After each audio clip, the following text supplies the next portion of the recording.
नमस्कार।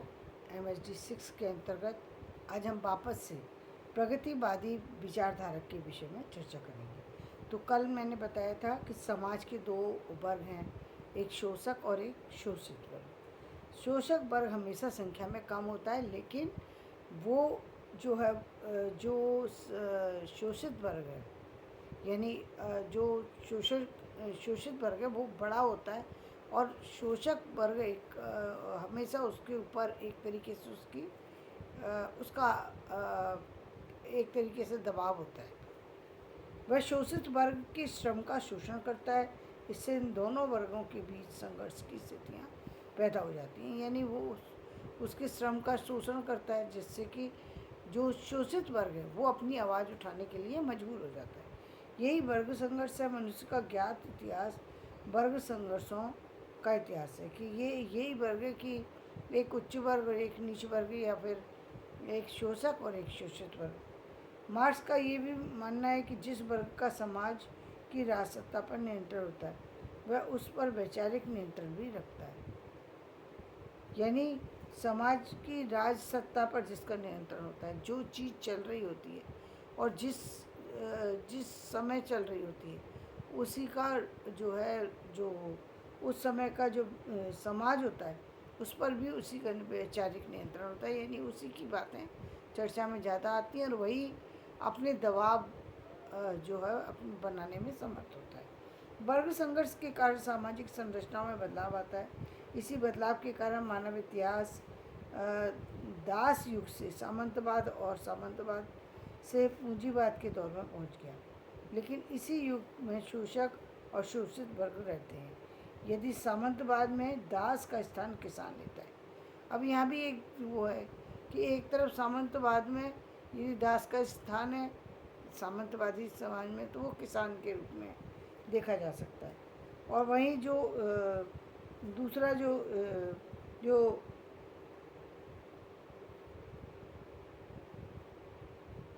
तो पूंजीवाद की बात की जाए, जहाँ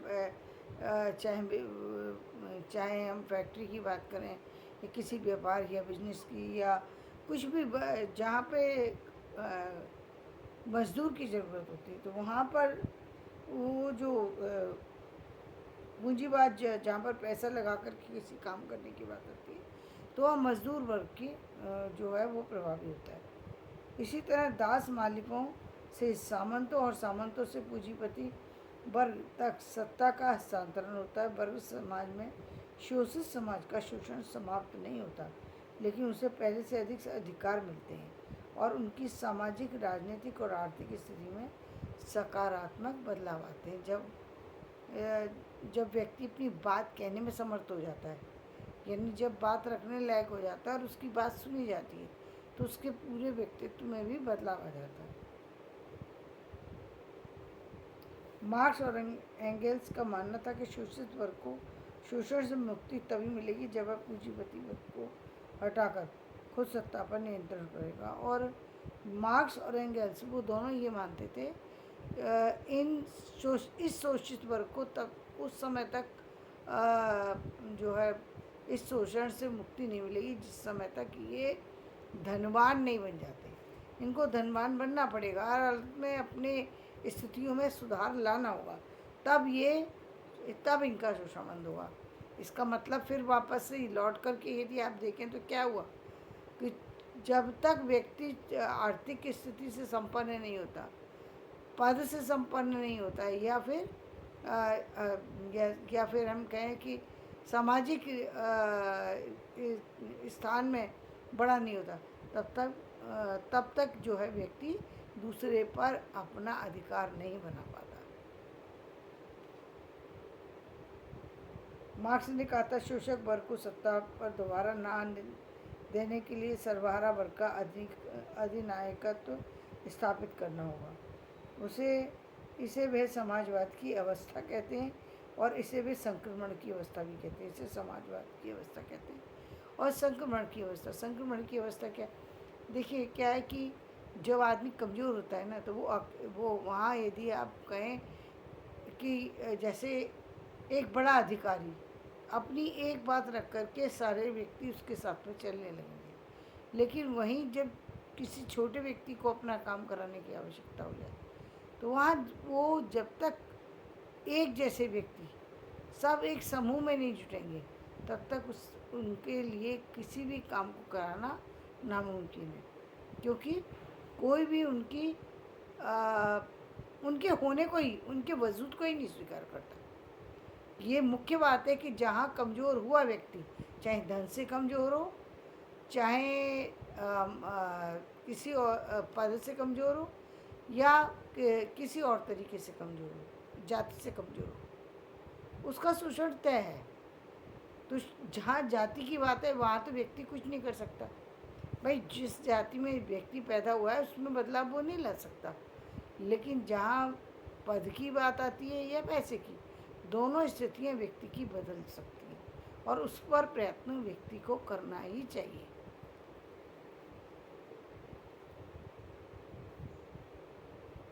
और ये संक्रमण की तरह इसलिए क्योंकि भाई जब सभी लोग एक ही तरीके से महसूस करते हैं कि सामने वाला हमारा जो है वो फ़ायदा उठा रहा है, तो सारे ये संक्रमण की तरह है। जिस तरीके से संक्रमण तुरंत फैल जाता है, उसी तरीके से इन लोगों के साथ में जुड़ने के लिए बहुत सारे लोग तुरंत तैयार हो जाते हैं। वे साम्यवाद की स्थिति उसे मानते हैं जब सभी तरह के वर्ग समाप्त हो जाएंगे और एक वर्गहीन राज्यहीन समाज बनेगा, जहाँ कोई किसी का शोषण उत्पीड़न नहीं करेगा। देखो यहाँ जो लास्ट वाली बात कही ना, वो थोड़ी सी संगत नहीं है। अब आप कहेंगे संगत क्यों नहीं है? अब आप कह रहे हैं कि सारे एक जैसे हो जाएंगे। एक जैसे कभी नहीं हो सकते। कभी आप थोड़ी सी देर के लिए ये शोषण, शोषित, मार्क्सवाद, ये सब हटा दीजिए, एक सामान्य इंसान बन जाइए। अब आप सोचिए कि आप चलिए हम मान लेते हैं आपने एक कंपनी शुरू कर रहे हैं, तो क्या आप उस कंपनी में ऊपर से लेके नीचे तक के जितने व्यक्ति हैं सबको एक ही पद दे सकते हैं, एक जैसा पैसा दे सकते हैं? आप कहेंगे ये कैसे हो सकता है? जो चौकीदार है उसको चौकीदार जैसा पैसा मिलेगा, जो डायरेक्टर है उसको डायरेक्टर जैसा मिलेगा, जो अन्य कर्मचारी हैं उनको उसी तरीके का मिलेगा, जो पार्टनर है उन्हें अलग तरीके का मिलेगा। सबको एक जैसा कैसे मिल सकता है? आ गए ना फिर अपने आप ही आप बात कर रहे हैं वही बात, जो बात असंभव है, यदि आप उस बात को संभव बनाने की कोशिश करेंगे, कुछ होने वाला नहीं है। हाँ, ये हो सकता है कि आप अपनी आर्थिक स्थिति को सुधार कर आगे निकल जाएं, ये हो सकता है। आप अपनी अपनी ज्ञान की शक्ति के कारण किसी बड़े पद को हासिल करने में समर्थ हो जाएं, ये हो सकता है, ये बिल्कुल हो सकता है। लेकिन आप जो है पूरी चीज़ों को बदल देंगे, वो पॉसिबल नहीं है। और सबको एक इक्वल, अब हम ये सोचें कि ये पूरे भारत को चलाने वाला, चाहे छोटा बच्चा है चाहे बड़ा बच्चा है, या हम 15 साल से लेकर के और जितने भी 60 65 70 80 साल के जो लोग हैं, जितने भी अधिकारी के पद में बैठे हुए हैं, वो अधिकारी नहीं रहेंगे, हम एक ही तरह से काम करेंगे। क्या संभव है? देश को चलाना संभव है? अरे घर को चलाना संभव नहीं होता। घर के अंदर सब लोग, सारे लोग एक ही तरीके से कैसे चला सकते हैं? एक ही मुखिया हो सकता है। सारे लोग कैसे चलाएंगे? सारे मुखिया कैसे हो जाएंगे? और सारे लोग एक ही काम को कैसे, मैं भी कपड़ा धो रहा हूँ तो तुम भी कपड़े धो, ऐसा नहीं हो सकता। तो जब तक सारे लोग एक जैसे नहीं रहेंगे, ये सोचना ही अपने आप में गलत है। यहाँ ये बिल्कुल ये बात सिरे से मैं सही नहीं मानती कि एक वर्गहीन और राज्यहीन समाज बनेगा।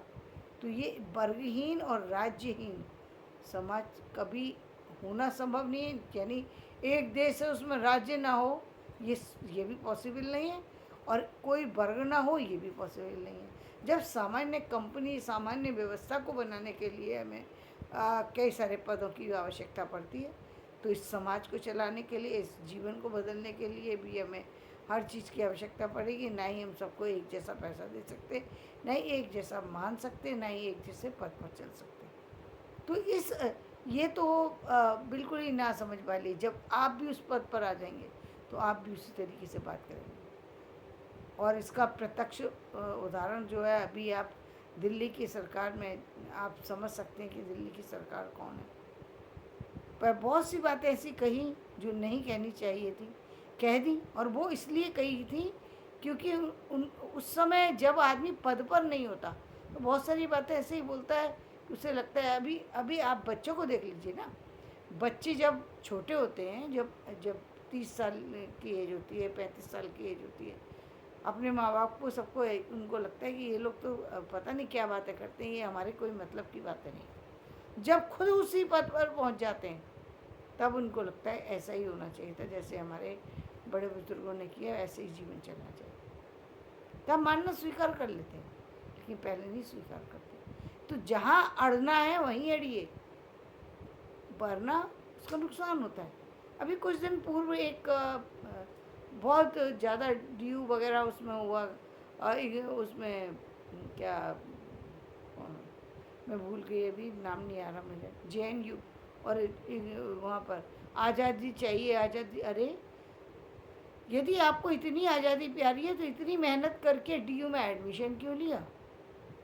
वो सीट जो इसके लिए लोग तरसते हैं, उस सीट पर आपको आज़ादी चाहिए तो वहाँ एडमिशन लेने की ज़रूरत क्या थी?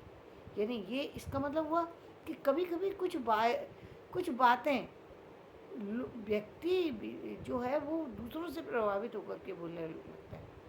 जहाँ तक हम ये मानते हैं कि शोषित और शोषक वर्ग हैं, तो वहाँ पर हम ये कहा जा सकता है कि जो शोषक वर्ग है उसको अपने साथ साथ दूसरों का ध्यान रखना चाहिए।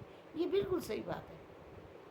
भाई ठीक है, मालिक आप हैं, ठीक है आप ज़्यादा ले लीजिए, लेकिन जो अन्य लोग हैं उन्हें इतना तो दीजिए कि उनका जीवन सही, परिवार सही ढंग से चल सके।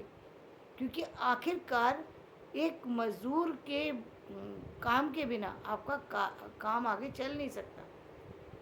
यानी एक सिस्टम को चलाने के लिए बड़े से छोटा व्यक्ति तक हर व्यक्ति महत्वपूर्ण होता है, एक भी व्यक्ति कम नहीं है। ये हाथ देख रहे हैं ना आप, इस हाथ की 5 उंगलियां महत्वपूर्ण है, कोई एक ही महत्वपूर्ण है, ये कहना गलत है। जिनकी उंगली कटी हो उससे पूछो, वो बताएगा कि कैसा लगता है।